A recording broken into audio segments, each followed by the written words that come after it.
So we're going to the next session, and well, the next keynote, actually. It's a great pleasure to welcome Karim Khan. Karim comes from Canada, or from many different places, I guess. There's a bit of Australia in there, there's a bit of Germany as well in there.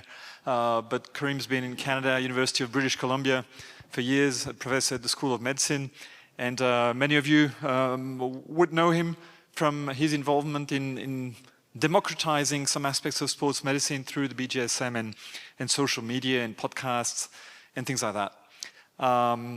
Pleasure to have him. And as if you've seen Karim before, you know that he's in for something different or something special or something where he wants to get everybody involved. So we're not going to have a debate. It's not going to be, I assume, research and papers, but the privilege for Karim is to be able to discuss some career lessons from what he considers to be 6 stars. So I guess that makes it a 7th with Karim at the podium. Thanks, Karim.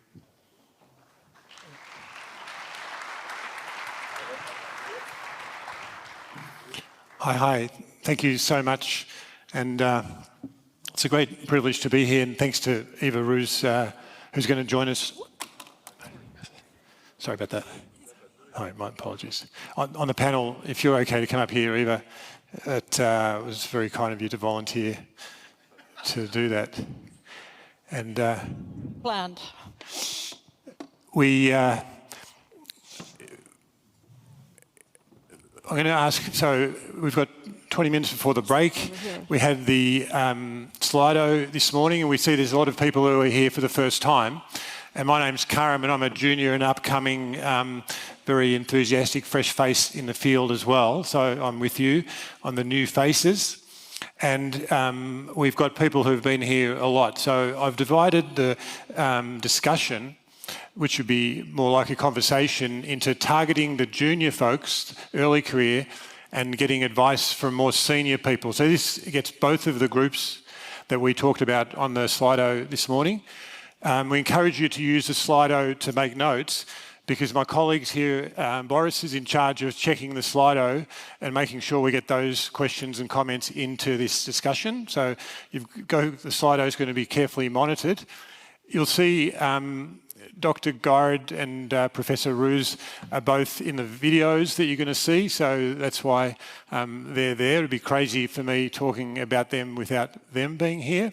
And so it's a discussion because you have questions and answers.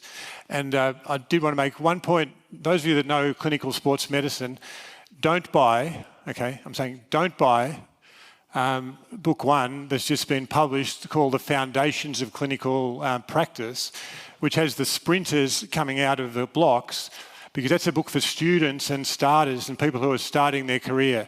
So because you're here, you're so smart, you don't need to be just starting your career. So don't buy that book that's published, okay? Just want to be clear. It doesn't tell you how to treat the knee or anything like that. It tells you how to be a great clinician. It tells you the foundational principles of our field. But I just want people to know, because it's a new structure. And then the Managing Injuries book is coming out in February of 2026. So we'll talk about that later, but it's at the printers, so you can trust me. But this is the outline: early career, later career.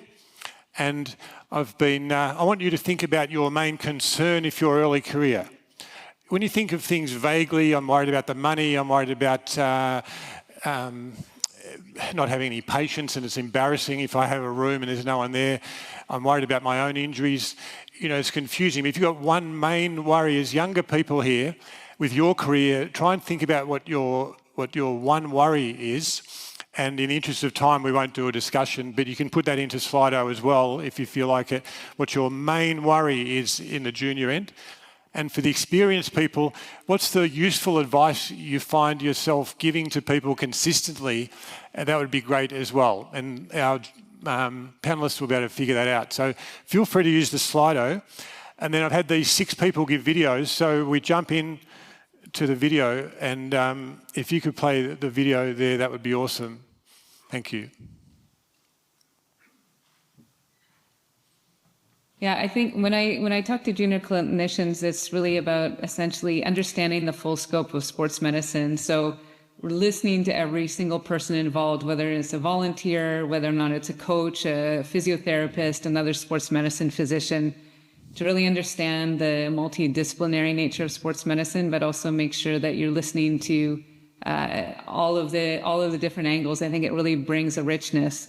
I sought out a lot of opportunities around the globe, also to round out what my thoughts were in terms of what sports medicine itself looked like and how it was practiced around the world.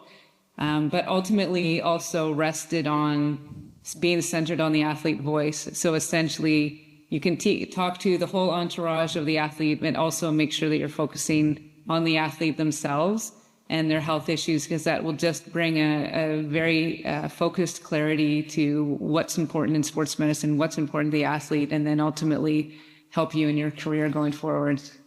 Even getting involved locally can help quite a bit to start out. The same principle applies, that you want to ensure that you understand the multidisciplinary nature, so get to know the people around the athlete, get to know the athletes themselves and what's important to them. I think basically what I find is that the people that show up consistently, that are eager to get involved, usually see themselves kind of getting those opportunities to further their career sooner. So really being that consistent person, showing up, making sure you're the person that says, I'll get it done, and be consistent with that, I think speaks volumes, and it's still so appreciated by people in the upper level. So I think you'll get noticed just being that person day in, day out. Awesome. Thanks to Jane Thornton. Boris is going to remind you about how to get into the Slido. Yeah, if you want to connect to Slido, the code is Sport Suisse. SPORTSUISSE. That's in French for Switzerland. Okay. But people are connected to the Slido, so that's fine. And we'll go. Thank you very much. And what we'll do is I want you to keep, these clips have been carefully edited, so there's a lot coming at you there.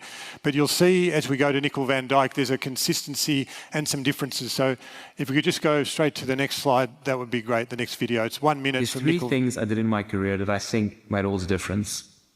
The first is volunteering. I'm not talking about giving back, that's also very important, and I'd highly recommend that. But I'm thinking more strategically. I tried to find leaders or experts that I could learn from, environments where I knew I would be challenged, or building experience where I knew I could hone my skills. Sometimes doing it for very little or free, staying late or working on the weekend, but those moments have really shaped who I've become as a clinician or a practitioner for most of my career and even today. The second is reading. I know, who reads anymore? But really trying to understand what to pay attention to. Ask folks that you respect and know what they'd recommend. It may be older articles or something new.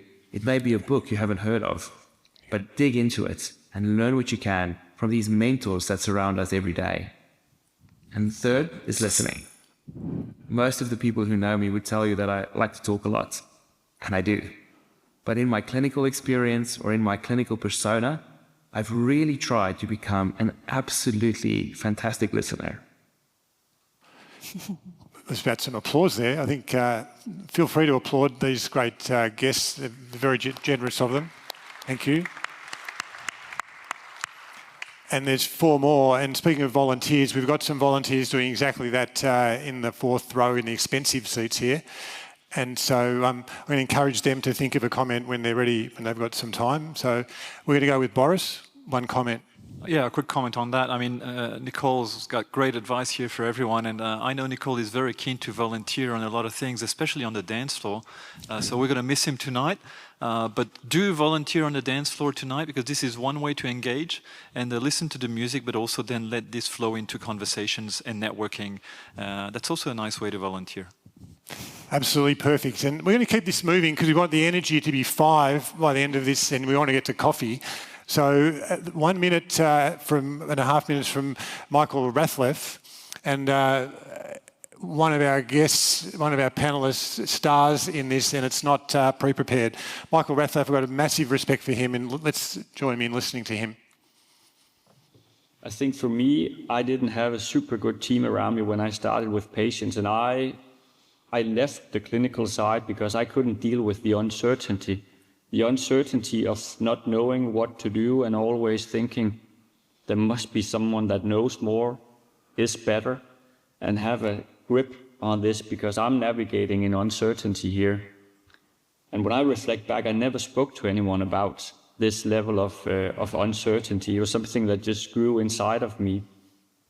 I think one of the things I learned early on was to ask lots of questions, to develop a network, but also a network where you are confident in asking people the difficult questions, because there will always be people in your specific hospital or your specific setting that are just 3 or 4 steps ahead of you and asking the question, or even the difficult questions that you lie awake thinking of during the night, has been one of the best things for me.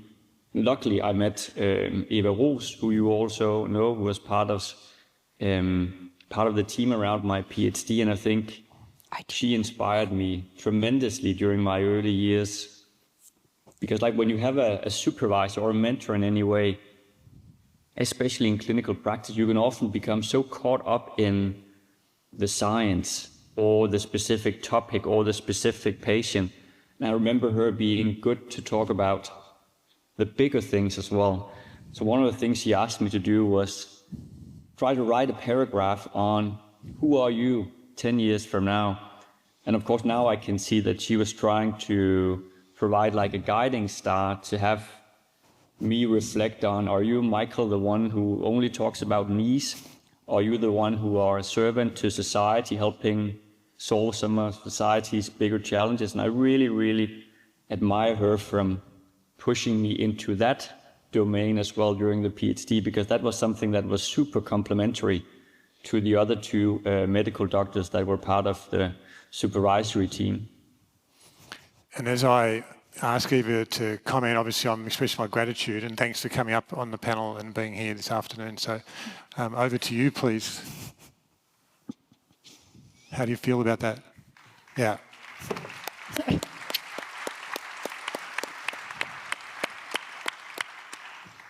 you want to comment now or do you want to wait? You feel a bit overwhelmed because I didn't know about this. But I think one of the good things about being allowed to serve as a supervisor is that we're dealing with highly motivated students who are so eager to learn and pick up. And being the mentor of students or people like that is so rewarding. And I have always liked to be like a gardener and make sure that people flourish and grow around me. And that takes the burden off my shoulders, because then we can lift as a team. And Michael has been part of that team for a long time. Yeah, and thank you so much. And we'll move on. I think we all make the point that there's a couple of research examples, but this is just as much in the clinic, and you've been in the clinic, of course, for a long time. And so if you're thinking, oh, I'm not a researcher and Michael's a researcher, the thing he's saying applies in the clinic, and the supervision you get in the clinic is what you're hoping for, where they're helping you as a young clinician look at the paragraph about yourself in 10 years or so. So we'll keep moving, and that's what we do. And Emma Stokes has got a lot of wisdom for us, so I'll turn it straight over to her. I was always a very active member of the Irish Society of Chartered Physiotherapists. And I've always talked about the fact that I think professional organisations need to be strong, because that results in really high quality education, high quality patient care. But also, being involved in the professional community opens up all sorts of opportunities. Opportunities to have mentors, opportunities to get experiences that are outside the clinical setting, and opportunities to learn and grow. So IFSPT is an amazing organisation, and it's one of the strong communities of practice, one of our specialist areas in world physiotherapy. And the organisation has really, really contributed to the growth and development of such fantastic physiotherapists, but also to sports medicine, sports physiotherapy, a very interdisciplinary approach to the care of athletes. And, again, being part of an organisation is really important, because it provides networks, it provides opportunities to meet. And hi, Suzanne. Well done, Emma. So, yeah, we got applause for Emma Stokes. Thank you very much. I do appreciate it, and I'll pass that on because they've given their time and they're trying to make this conference the best they can, and they're vivifying the values that they're speaking about. So we are very fortunate. Can I say something quickly? Well, a few years ago, we were stuck, three colleagues of mine in Dublin, because the airport was not working anymore. And Emma Stokes was going to be on the same flight as we did to fly to Geneva because she had a meeting with WHO. And she saw us, and there was no hotel left in Dublin because there was a big concert at the time. And she said, well, come to my house. And she went to her house. She invited us to sleep there. And then she went to sleep to her parents.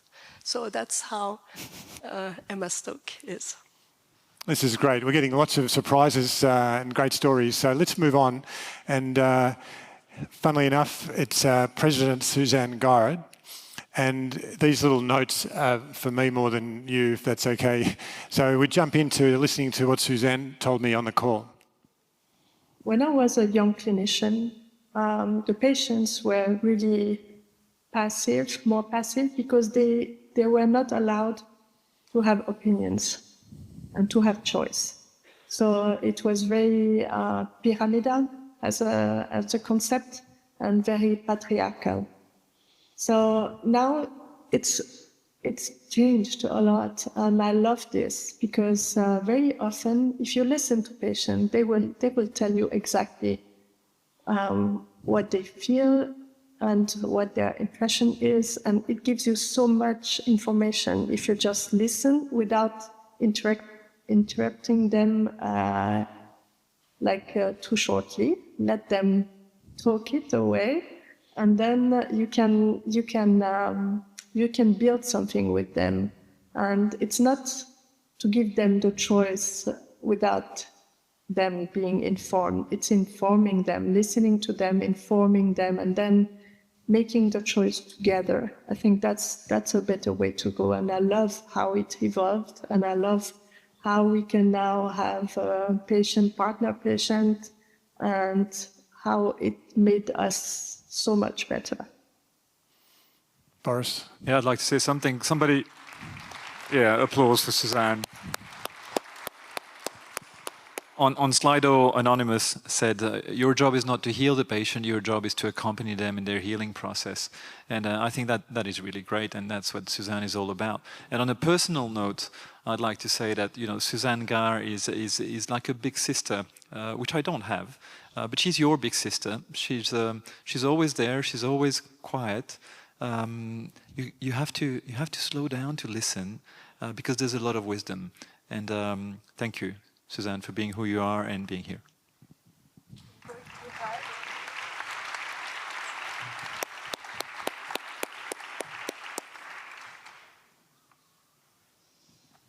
Well, thank you so much. I don't know what to say. I've seen the profession grow so much, and I think that's the. I'm really confident about the future. I see young researchers, young physios. They're amazing, and young doctors also. And it's so much easier to talk to doctors nowadays. It wasn't at the time when I began. And so I think for patients it's fantastic, and we listen more to them, and we have still progress to make, but I think we work better together. And this conference is all about, sharing the knowledge, joining our two professions, discussing things, and that's what Boris and I, and also all the sports physio group, of course, and Sam's group wanted to do again. I think it's really important. Awesome. So how are you folks doing? You ready for a bit more time maybe before you make a comment? So we can do that. Not putting on the... That was advice for young people, right? That was about listening and shared decision making and getting that into your practice as a young clinician, early on. And you could systematise that potentially, like we have systems always work better. So if I was a young clinician, I could be going, I want to do what Suzanne said, but this is a stepwise outline, and you can just take a photo of that and think about it. But you're likely to be more successful if you systematise it and make it a habit. So in Canada, they talk about, in the practice, fifing it. It's a verb, but it's common sense, really. So I'm going to go on. And we've got don't worry about the half time. We're in the last quarter of sports that have 4 quarters. And we're going to finish with coffee. It's good to do that. We're in a good space. So we are going to just go to this last quote. Our last video is from a person called Michael Kenahan. And he's got a model. I think what he's done, I don't have the time to go through his history, but just sort of trust me that he's a physio, he's a clinic manager, he's a corporate manager who's learnt from corporate takeover of clinics, and he's a very, really good human being. So he's put the career into this journey of the 4 phases. And we've talked about clinical excellence, like anchoring your work in clinical excellence. And the clip you're going to hear is where he's saying, well, once you're clinically excellent, the sort of 3 to 8 years, what are some things you might think about? And it's called, if you could run the video, please, you're doing such a great job. Thank you. 3 of these. I've noticed that the group of people who are 3 to 8 years out come into a bit of a wasteland in some ways because they've got their excellence, they don't know what part of the career to go to next, which is why the model focuses on stage 2, which is about becoming commercially successful. Getting people to understand that commercial success will enable them to do other things in order to maybe get into their own practice or buy into a practice or even work towards being involved with a professional team. Those options will come because they'll understand not just the clinical aspects, but the importance of being commercially able to actually sustain a career. So how do you do that? That's a multifactorial process, but it really involves around developing relationships with referrers, because they're going to be the people that sustain your business. Not just doing a good job with the patients that you see, but making sure you engage with the people that are referring to you, making sure you use your networks to demonstrate to people that you're available to treat patients and work with athletes and others at that time. And then this is the network bit. There's 4 crucial elements to do that, Karim, and one of those is the communication you have with the referrer, being written communication. Preference with actually visiting doctors or visiting referrers, I think is a very important thing to do. I think making sure that you understand what networks you may be able to draw from with your patients, and everybody's got networks. I often ask clinicians, well, are you involved with this group or that group or the other group? And I think making sure that your people are aware that that's what you do is not overselling yourself. It's actually making people you're aware to support them and help them improve or get better with their injuries and so forth. And I think the other part of that is to make sure you're present at conferences and events where people can meet you. Actually talking with more experienced clinicians would be the 4th aspect of that, because they will give you hints about how you can then relate to more referrers in a broader sense too, not just medical people, but often I have clinicians who've actually developed relationships with legal groups who send patients off to have medical reports, and they're very good at a particular aspect, maybe shoulders, and they get all the shoulders that need a third-party report given to them because they've developed that relationship. Awesome. So I hope people realise, like, the money bit, it's not an elephant in the room. Like, we need that for a lot of good things, as you can tell. You're just trying to get value for your professionalism and work. So, but we can discuss that in the break further as well. Hopefully this is all leading us to the break. Luca's going to take us to slide 30, which is the one, which is this one right here. So we're going to finish with just a quick sort of observation from me. And it's this idea of how do you become a person who can add a lot of value, the way you're hearing people, like, on the stage today, hopefully adding a lot of value. And I think that and this is Mario, of course, with Emma Stokes at the World Conference, and you see that. So I've just got these 2 slides. I'll just preview, see how I've only got 2 slides, so you can trust me. The backward that's perfect. And that one, sorry. I was doing so well. Okay, This last slide is to say that when you're beginning, so you start on the left there, we got Mario, and let's say he did his PT degree, and then he did a master's, went to America to get more training. So that's the idea of the basic, no colour at all, and then the yellow is the master's in America, so you're becoming better than no colour at all, you're becoming yellow, which is a good colour. But there's a lot of yellow people, really, and so you need to sort of differentiate yourself from the yellow people, no implications about colours there. And so went and did the PhD in Norway, and you can ask him how he afforded that. That's a separate question, but you can ask Mario. And so then you become, green, and there aren't many green people, and so it gives you the chance to have global leadership with a ton of hard work. But my point is that there's this intentionality about it, and you've got to love what you're doing, of course, but I'm trying to make the point that it's not a mystery. And you can't do them all at once. Sometimes you have to sequence these things. So I'm going to come to the finish here, that summary from some things that I've observed and the benefit of those fantastic colleagues that we had to share with us and our panellists, is that in the junior phase there's a list of things there, including underscoring that it's grounded in clinical excellence. It's grounded in being a great clinician, working hard, seeing lots of patients, listening. You get that. And then we suggested some additional things of how to move your career forward at the younger level. And in the last level, we took a shortcut because it's time for coffee. So I'd like to thank you for the opportunity to be here in the 3 languages. And merci pour cet accueil chaleureux. Und ich verstehe, dass wir können hier ein bisschen Deutsch sprechen. That's really my job, and to say thanks to the AV team, the guests who were on our video, if you can thank them in them being away, and Ryland who did the audio. Thank you very much.